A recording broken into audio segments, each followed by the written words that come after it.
Okay, please inform others to join quickly. Ashwini? So,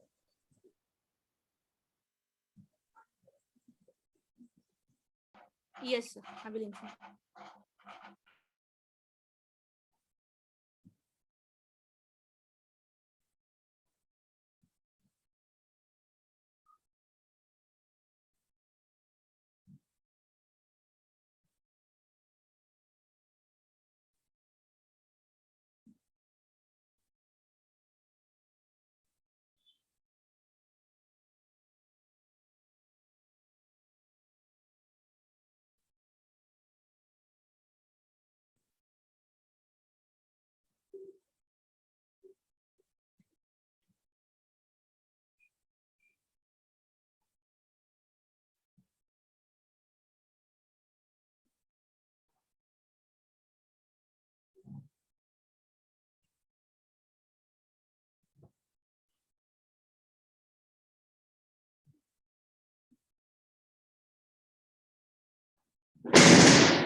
Okay, guys, is the screen visible? Yes, sir. Thank you.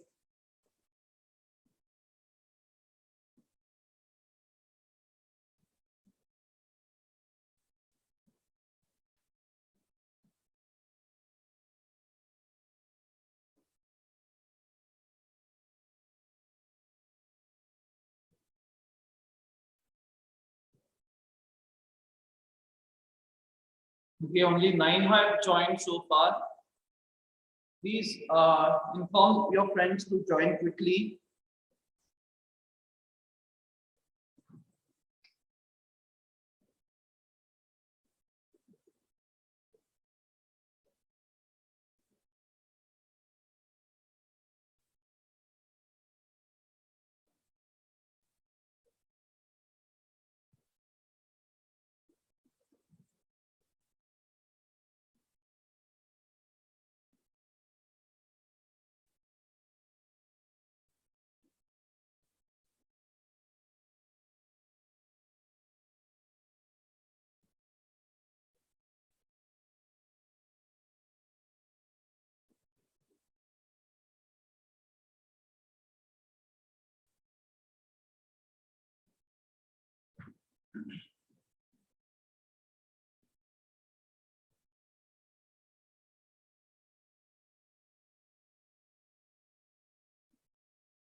Okay, guys, I'll just get started. There are only 12 people who have joined, so I'll get started because I don't want to unnecessarily waste your time who are already present.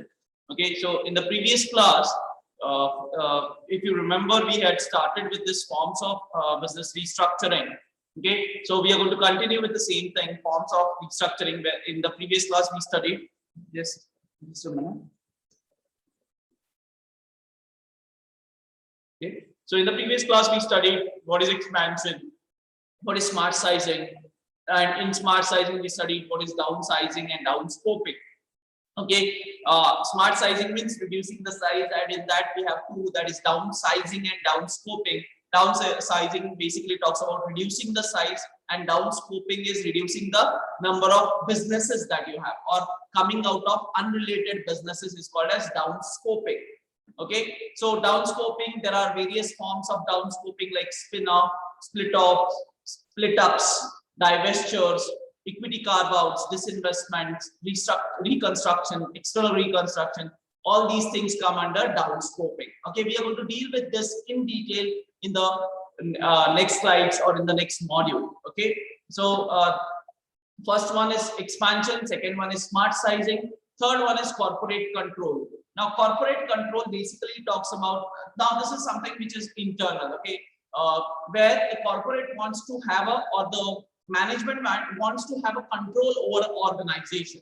Okay, so what it does, it goes for a premium buyback. Now what is a premium buyback? Anyone?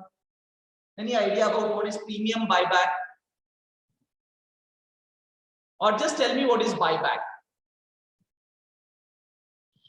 So they buy the shares back, sir, They share, which are issued to general public yes, or the shareholders. Definitely, yes, correct. Okay, so premium buyback is basically buying back of shares which are already issued to the general public. Okay, so the management wants to have a control over the organization, and when can it have a control over the organization? Only when it has maximum voting rights.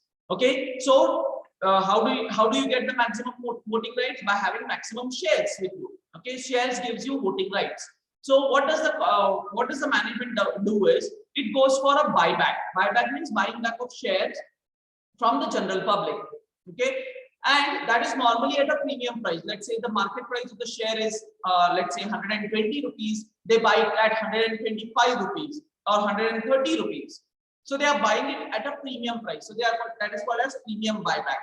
Okay, so to control the organization, standstill agreement is not doing anything, just keeping it as it is. Okay, that is standstill agreement. Anti-takeover codes, like you create some defense mechanisms which helps you in protecting yourself from a possible takeover. Okay, that is called as anti-takeover codes. There are lots of anti-takeover codes. In fact, we are going to study this as a complete module where we are going to study what is anti-takeover codes. And then next is proxy contests. Now, proxy contest is basically, I am suppose a director and I want control over the organization, or I'm a chairman. I want to retain the control over the organization. So what I do is I basically ask a person to stand for the elections of the company, of the directorship of the company. Okay, and he is my representative. He's just a proxy. Okay, he's not going to take any decisions. He's not going to participate, but he's just going to win that election so that I get control. So that is called as proxy contest. Okay, so these are some means for corporate control. Then there is something called as change in ownership structure. Now, how does change in ownership structure works? It is exchange offers. Okay, like exchanging equity shares to debentures, or debentures to convertible debentures, convertible preference, converting them into equity shares, etc. That is called as exchange offers. Okay, then buyback of shares. Okay, again, change of ownership also has buyback of shares. Then there is something called as MBO, that is management buyout. That is management buys the shares of the company and controls the entire organization. Then leveraged buyout, that is leverage is basically loan. Always remember, in finance, leverage means loan, debt. Okay, so taking huge loan and then buying the shares of the company, buying back the shares of the company is called as leverage buyout. Going private is basically converting your public limited company into private limited company. That is called as going private. So these are all forms of change of ownership structure. So your entire ownership structure is changing here. Okay, so that is another form of restructuring. So far, if we understand, we studied expansion, we studied smart sizing, that is through downsizing and downscoping. Then we studied corporate control, and then change in ownership structure. Okay, then other forms are business process re-engineering.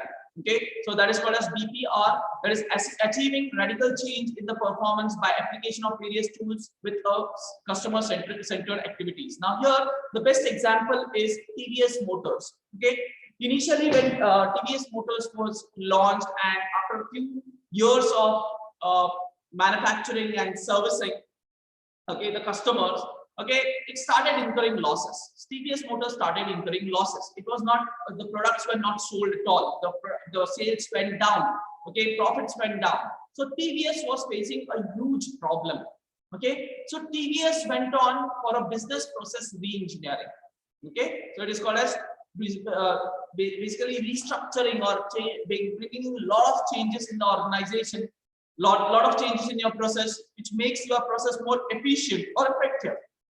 Okay, so business process re-engineering was adopted by TVS, and then again it started making profits. Okay, so business process re-engineering, yes. Who is it? Sir, have you shared screen, sir? Because we are not able to see the PPT. I'm not. You're not audible, Ashwini. Sir, we are not able to see the screen, sir. PPT. It's not visible. Yes, sir.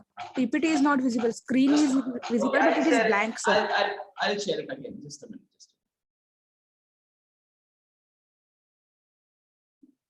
Now is it visible, Ashwini?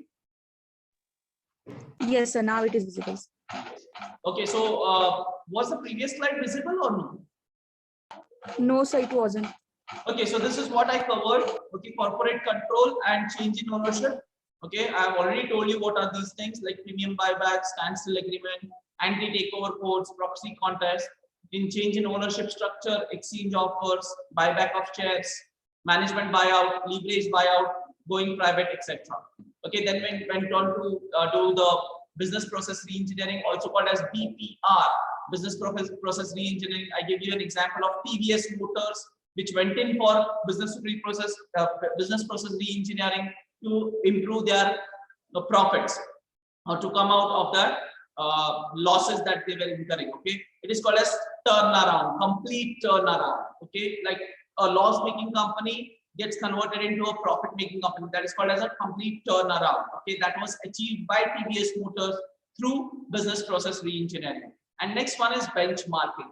Okay, you can also forms of restructuring also consists of benchmarking, like selecting a particular company which is doing really well in that particular sector, that is a market leader, let's say. So you benchmark those processes. Okay, benchmark that company, benchmark those processes, and you try to achieve what that particular company has achieved. So that is called as benchmarking. That is best of industry practices used for evaluation. Okay, like normally we do in exams also, or in class also, we try to set a benchmark, like I want to be like this particular student, or I want to score more than this particular student. Okay, so that is called as benchmarking, because that student has achieved something. Now you want to achieve the same thing, or you want to go above that. That is called as benchmarking. Okay, so these are the various forms of restructuring. Okay, I'll just repeat whatever we studied. Okay, first one is expansion, second one is smart sizing, third one is your corporate control, fourth one is change in ownership structure, and fifth one is other forms, which includes business process re-engineering and your benchmarking. Okay, I hope you're clear with these 5 concepts of restructuring. Are you clear with the types of restructuring? If yes, give a thumbs up. I'll go ahead with the next slide.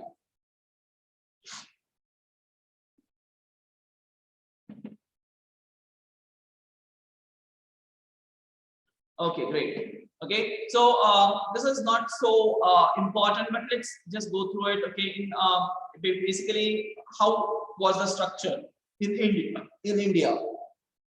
Before 1940, it was one-man show, only single owner. 1940 to 1950, it was a classic triangle, which includes CEO, sales and finance and production heads. Then 50 to 60, it was licensee to a foreign company. 60 to 70, there were functional heads which were added. Then cross holdings, like various companies connected by equity holdings. Then conglomerates like Tata's and Birla's and Reliance, all these in 1980s and 90s. And 1990s onwards, it was streamlined, like it was a flagship companies and subsidiaries, joint ventures, alliances, etc. So this is how the structure went on changing in Indian context. Okay, from a single owner, now we are talking about flagship companies, and we are talking about subsidiaries, joint ventures, alliances, etc. Okay, so this is how the structure of companies have changed. from in India from 1940s, before 1940s till now. Okay, next one is acquisitions, the reasons of acquisitions and problems in achieving success. Okay, there are two things that we study, so I'll just concentrate on first one. That is, okay, yeah, the reasons for acquisitions. Okay, so what are the reasons for acquisitions? Why anyone wants to go for an acquisition, or why any company wants to acquire? Okay, we have studied this. Let us just understand it once again. First one is increase market power. Definitely, I want to increase my market power. How do I do it? I acquire someone. Okay, so my let's say my market share is around 30%. Somebody else has a market share of around 10%. If I acquire that particular company, my market share becomes more than 40%. It's not exactly 40% which increases, but there is something called a synergy. We have already studied what is synergy. Synergy is 1 + 1 is 3. So you get something extra. Okay, so naturally your market power increases. Okay, through an acquisition.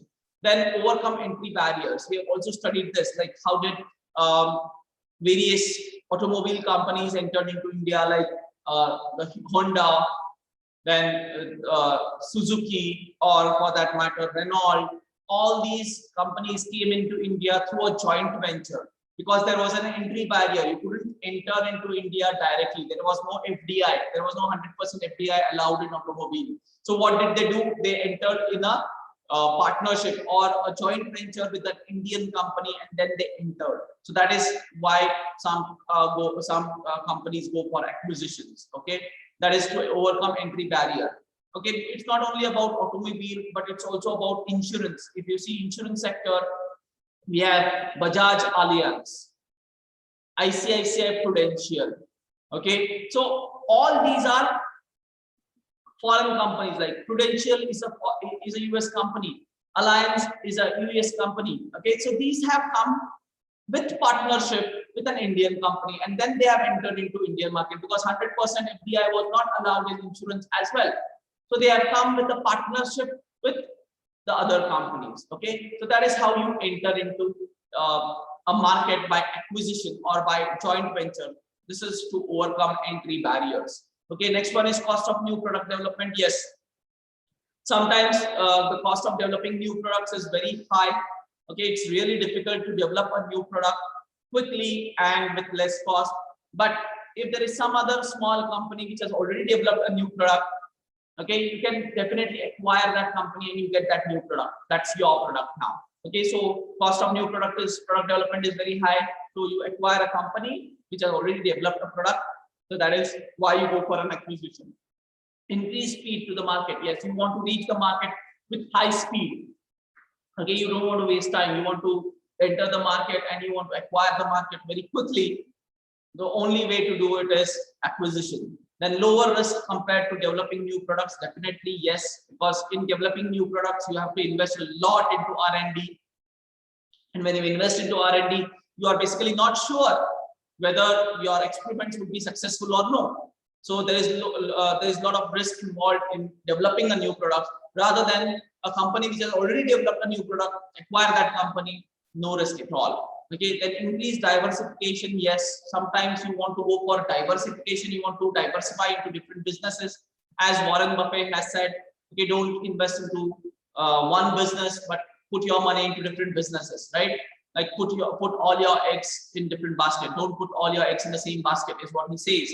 Okay, so that is what is diversification. So if you want to have diversified business, basically you acquire companies with different businesses and then diversify it.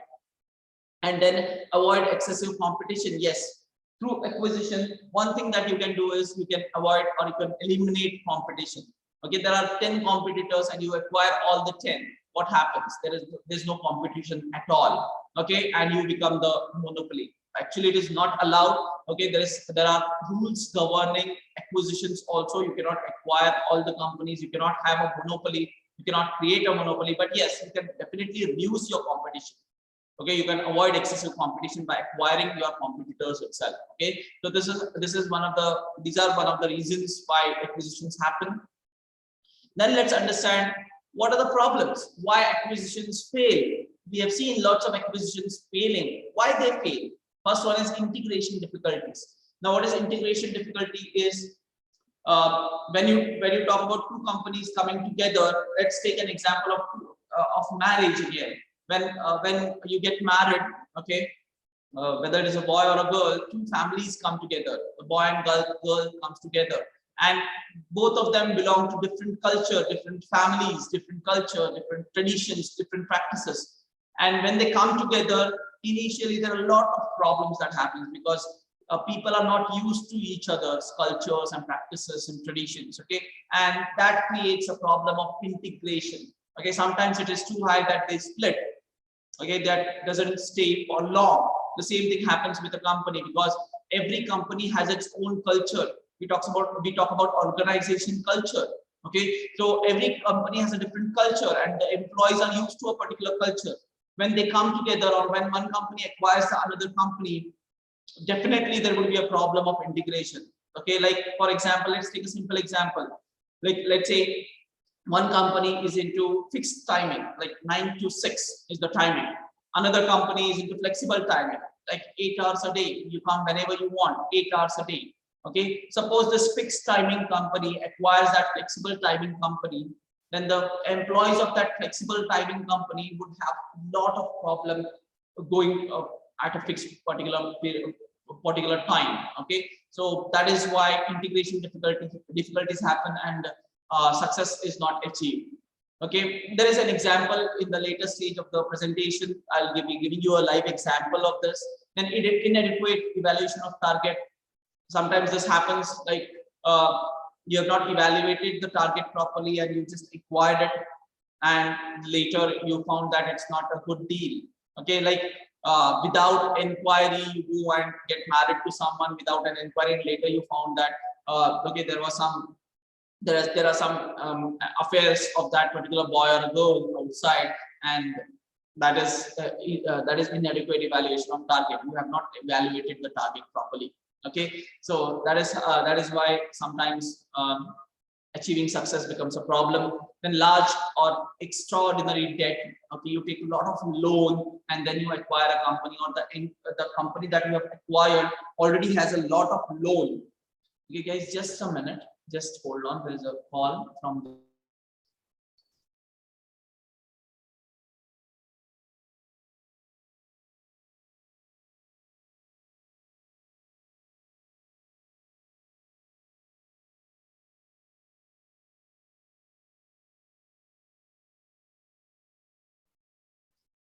Okay, I'm really sorry. There was a call from the office, so I have to take it.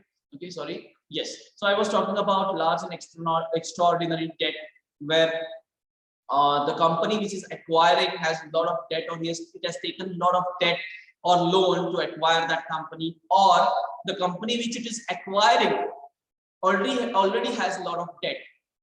So the burden of debt is so much that you are not able to overcome that burden, and it's a failure. Okay, you fail to achieve success. So that is what happens sometimes. Then inability to achieve synergy. Yes, we say 1 + 1 is 2, but when you come together, it's not working out. Okay, there are lots of issues which are happening and you're not achieving something extra. You're not able to achieve that synergy. Okay, that is a problem. Then too much diversification. Sometimes it becomes too much, like you diversify to so many businesses that you're unable to manage the businesses. Okay, like have you heard about Richard Branson? Anyone? Richard Branson, anyone who has heard about him? Okay, have you heard about Virgin group of companies, Virgin Airlines?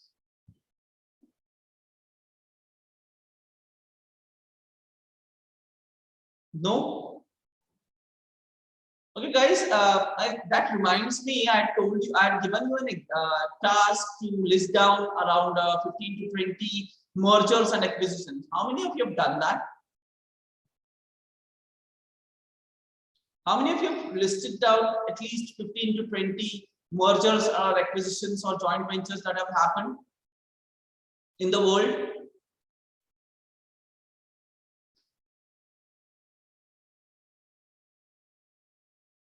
Not even a single person? So I have done some. Who is this? Rohin. What happened to your voice, Rohan? So I'm Rosa, so I got up late. Okay. Yeah, can you just give me the examples of whatever you've listed? Yes, sir. So once that Wipro acquired health plan services, sir. Okay. Then Google acquires Mood Stock, sir. Okay. Then there is L Brands and Sycamore Partners, sir. There are lots of good companies, Rohan, like Vodafone Idea entering into a joint venture. Even Reliance Communication and Aircel, sir. Right. Sony with the entertainment. Definitely. So these examples can be given. Okay, or even Microsoft acquiring Nokia. Nokia, yes, sir. Nokia Right. acquired Lucent, sir. Definitely, yes. So these are examples that you should give where people know about the companies. Now, if you talk about some companies which people don't even know about, then what is the use of that example, right? Yes, Okay, sir. the example should be such that people should be able to connect it with the theory. Okay, so guys, it's really not done. It's not professional at all. I had just asked you to get 15 lists of mergers or acquisitions or joint ventures that have happened. And if you have not done it, then it's not really done, guys. This is not how it is going to work. Okay, fine, fair enough. Okay, next one is too much of diversification. As I've told, if you enter into too many businesses, you are not able to concentrate on any one of the businesses, and basically you fail to achieve success. Then mergers, overly focused on acquisitions. Managers are focused on acquisitions. Sometimes they lose focus on their core business, which is manufacturing, producing, or providing services, and they get involved into acquisitions. Okay, that is the time where you lose focus, and then you have a lot of problems that you face. Okay, and sometimes your company becomes too large. Okay, because of lots of acquisitions, it becomes too large that you are not able to manage it now. It's like whether it is better to manage a family of 4 or manage a family of 10. Obviously, people will say managing a family of 4 is much easier or better than managing a family of 10, right? So that is how it works. Okay, sometimes the company becomes too large to handle, and then you fail to achieve success. Okay, so these are the problems in achieving success. I hope you're clear with both the points, right? The reasons for achieving for acquisitions and problems in achieving success. Are you clear with this? Okay, great. Okay, let's move on to the next one. Okay, as I said, now we are going to deal in detail with the various forms of restructuring. First one is expansion and growth. Okay, so growth is essential for sustaining viability. Okay, we know why growth is required. Okay, here there are 2 types of growth that basically you need to understand. One is called as organic growth, another is called as inorganic growth. Now, can somebody tell me what is organic and what is inorganic? So organic is it naturally happens, sir. We don't have to do anything for that. Yes. And inorganic is we do something such as mergers, acquisition, or something like that. Correct. To Very nice. expand. Very nice. Okay, so let me take a simple example. Okay, I want you to give me answer for this. Okay, is it good to let's say okay, build your body by exercising, regularly exercising, or it is good to build a body using let's say supplementaries? What is better, to build your body or build your health by regularly exercising, having a good diet, etc., or by taking supplementaries, taking medicines? Regular exercising. Okay, how many say regular diet and good exercise? Just raise, yeah, give a thumbs up. Yes. Okay, most of them, right? Most of them feel that regularly exercising is the best way of building a health. Okay, that is organic growth. Okay, that is natural. You are building your body naturally, right? So that is called as organic, internal growth. Whereas inorganic is you're taking supplementaries and you're developing your body for time being. If you stop using those supplements, again your body becomes goes out of shape, or it loses its fitness, right? So organic growth is natural, internal growth. Okay, for a company, the same thing happens. Organic growth is due to its business, due to its operations, due to its sales, due to its products, due to its services. When it is growing because of these reasons, then it is called as organic growth. It is because of their strengths. Inorganic growth is something which is not natural, which is externally achieved, like from mergers, acquisition, tender offer, joint ventures. You acquire company and you grow. That is something called as inorganic growth. So organic growth and inorganic growth, very important. Okay, I hope you're clear with this distinction between organic growth and inorganic growth, everyone. Yes. Okay, next one is merger. What is merger? Merger is forming one unit from two or more existing units. We have already studied that. Merger may take place in the form of consolidation or in the form of absorption. Okay, consolidation means companies come together, consolidate, or you absorb a company and then merge it. Okay, so there are two forms of merger. One is coming together, consolidation, and another is taking over. Okay, mutually taking over, that is called as absorption. Okay, consolidation is fusion of two or more companies similar to form a new unit. In India, it is called as amalgamation. Now, most of us are similar with this word amalgamation. So, consolidation is nothing but amalgamation, whereas absorption is combination of one or more companies into an existing company. Okay, difference. Understand the difference. Consolidation is into a new unit. Consolidate and form a new unit, that is called as consolidation or amalgamation. Absorption is one or more companies into an existing company. So one existing company still remains as it is and the other companies join that company, so that is called as absorption. Okay, then reverse merger is absorption of profit making unit by a sick or loss making unit. Now this is something very indifferent. Like a loss making unit is acquiring a profit making unit.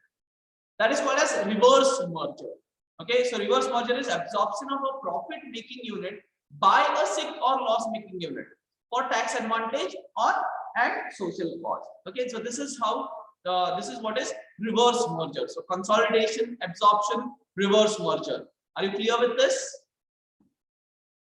Okay, then it is acquisition. Acquisition is purchase of total controlling interest in another company. The later operates as a division of the acquirer. Okay, in case of merger, okay, two companies come together. Here, one company takes over the other company, and the other company just becomes a subsidiary of the acquiring company. Okay, so takeover is acquisition of some control over the management of other company. In India, acquiring 10% or made more paid up capital of other company is a takeover. Okay, holding company is partial acquisition of 50% or more shares in an existing company. Okay, that is not so important now. Okay, basically takeover is you go and take over some other company and you have control over that other company. Now you have the control over the management of that other company. That is called as takeover. Now what is tender offer? A company interested in taking control asks shareholders of that target company to submit tender offers to sell. Okay, now what is this? Let's try to understand. Okay, suppose let's take example of Ashwini has a company. Okay, and I also have a company, and we are into the same businesses. Let's say now I want to acquire Ashwini's company, but Ashwini is not ready to sell her company to me. What do? I ask the shareholders of Ashwini's company to give me a tender offer. Means tell me for how much price will they sell me their shares. Now Ashwini does not have all the shares of the company. It's a publicly limited company, so other shareholders have it. So what do? I approach the shareholders now and I ask the shareholders to give me a tender offer. Like for how much will they sell the shares to me? and I'll buy the shares directly from the shareholders rather than going to Ashwini and convincing her. I'll go to the shareholders, buy the shares from them, and indirectly I'll acquire Ashwini's company. So this is what is tender offer. Okay, so it can be through a bear hug or acquirers and tender mail to directors. Then it may be hostile takeover, etc. Okay, so that is called as tender offer. I hope you're clear with this tender offer, everyone. Any doubts in understanding tender offer? Everybody is clear with what is tender offer? If yes, give a thumbs up, guys, because it's a new concept, a bit confusing to understand.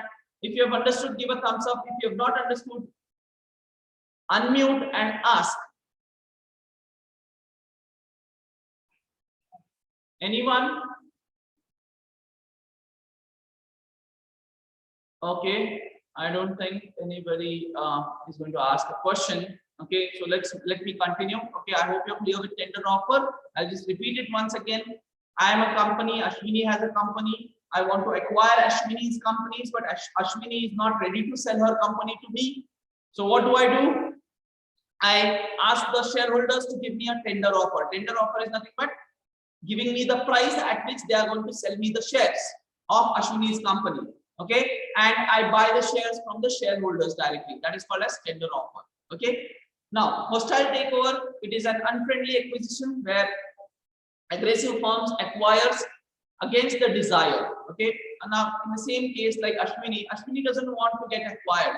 Ashwini doesn't want to sell her company to me, but I forcefully acquire her company. Okay, either by tender offer or by any other means, I acquired her company. That is called as hostile takeover. Okay, have you heard this word hostile anywhere? Hostile? Anyone? So they say employees are very hostile, and then when it comes to testimony in the court, No, they say, not that. no, sir, I'm telling in general, like. No, I'm also talking in general. Okay, hostile is basically kidnapping. You keep hostile, you keep people hostile. Okay, hostile is a form of kidnapping. Okay, so hostile, if you have heard about terrorists keeping citizens hostile, right? So that is what is hostile. Hostile takeover is But it basically, yeah. Called hostage, sir. Sorry, hostage, or it is hostile also. They are called as hostages, but it's a hostile takeover. Hostile. They are kept as hostiles. Okay, sir. Okay, so hostile takeover is basically kidnapping someone or forcefully acquiring something. Is called as hostile. Okay, so you are forcefully acquiring a particular company. Let's say I am acquiring Ashwini's company forcefully. That is called as hostile takeover. So warning signals of a hostile takeover are abrupt jump in share prices, sudden rise in shares trading volume, disclosure of acquisition as per law to SEBI, or higher rate of directors resigning. If these things are happening in your organization, then you have to be very careful. There might be chances of a hostile takeover. The sudden jump in the prices of the shares, sudden rise in the volume of trade in the shares, or there is a disclosure made for acquisition as per SEBI law, or your directors are resigning suddenly. Okay, these are some of the indications of hostile takeover. Okay, then joint venture is two companies come together for a specific purpose for a specific period of time.